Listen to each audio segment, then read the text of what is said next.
Hello everyone, welcome back to my channel cook like Suja.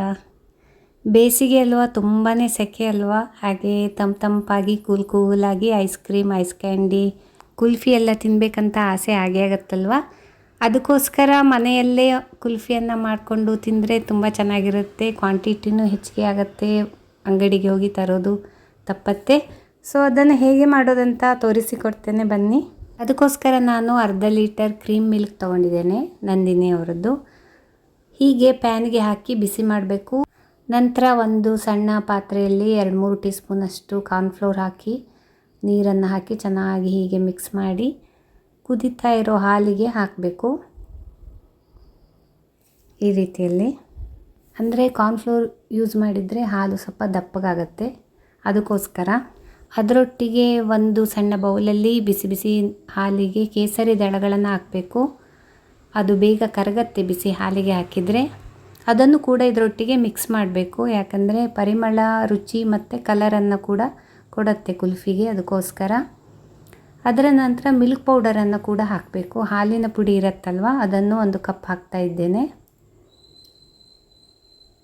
ಯಾಕಂದರೆ ಕುಲ್ಫಿಗೆ consistency ದಪ್ಪ ಬರಬೇಕಲ್ವ, ಅದಕ್ಕೋಸ್ಕರ. Ice cream ಥರ ಆಗುತ್ತಲ್ವ ಹಾಗೆ ಕೇಸರಿ ದಳಗಳು ಆಯಿತು, ಮಿಲ್ಕ್ ಪೌಡರ್ ಆಯಿತು, ಏಲಕ್ಕಿ ಹುಡಿಯನ್ನು ಸ್ವಲ್ಪ ಹಾಕ್ತಾ ಇದ್ದೇನೆ ಪರಿಮಳಕ್ಕೆ, ರುಚಿಗೆ ಎರಡಕ್ಕೂ ಸಹ. ಕೆಲವರು ವೆನಿಲಾ ಎಸೆನ್ಸ್ ಹಾಕ್ತಾರೆ. ನಾನು ಹೊರಗಡೆಯಿಂದ ಏನೂ ತರದೆ ಮನೆಯಲ್ಲಿರುವ ಇಂಗ್ರೀಡಿಯೆಂಟ್ಸಿಂದ ಮಾಡ್ತಾ ಇದ್ದೇನೆ. ಹಾಗೆ ಗೋಡಂಬಿ ಕೂಡ ಹಾಕ್ತಾ ಇದ್ದೇನೆ. ಆಮೇಲೆ 1 ಕಪ್ ಸಕ್ಕರೆಯನ್ನು, ಸಿಹಿ ಬೇಕಲ್ವ ಅದಕ್ಕೋಸ್ಕರ ಅರ್ಧ ಲೀಟ್ರ್ ಹಾಲಿಗೆ 1 ಕಪ್ ಮಾತ್ರ ಸಕ್ಕರೆ ಹಾಕಿದ್ದೇನೆ, ಮೀಡಿಯಮ್ ಸೈಜಿಂದು. ಅದೆಲ್ಲ ಕುದಿದು ತಣ್ಣಗಾದ ಮೇಲೆ ಈ ಲೋಟಗಳಿಗೆ ಹಾಕ್ತಾ ಇದ್ದೇನೆ. ಐಸ್ ಕ್ಯಾಂಡಿ ಮೋಲ್ಡ್ ಇದ್ದರೆ ಅದನ್ನು ಉಪಯೋಗಿಸ್ಕೋಬೋದು. ನಮ್ಮ ಮನೆಯಲ್ಲಿ ಇರಲಿಲ್ಲ, ಅದಕ್ಕೋಸ್ಕರ ನಾನು ಲೋಟದಲ್ಲಿ ಹೇಗೆ ಮಾಡ್ಬೋದಂತ ತೋರಿಸಿಕೊಡ್ತಾ ಇದ್ದೇನೆ. ಅದರ ಮೇಲೆ ಪ್ಲಾಸ್ಟಿಕ್ಕನ್ನು ಹೀಗೆ ಸುತ್ತಿ ಅದಕ್ಕೆ ರಬ್ಬರ್ ಬ್ಯಾಂಡನ್ನು ಹಾಕಿ ಅದರೊಳಗೆ ಒಂದು ಐಸ್ ಕ್ಯಾಂಡಿ ಸ್ಟಿಕ್ ಇರುತ್ತಲ್ವ, ಅದನ್ನು ಹೀಗೆ ಹಾಕಿ ಬಿಡಬೇಕು.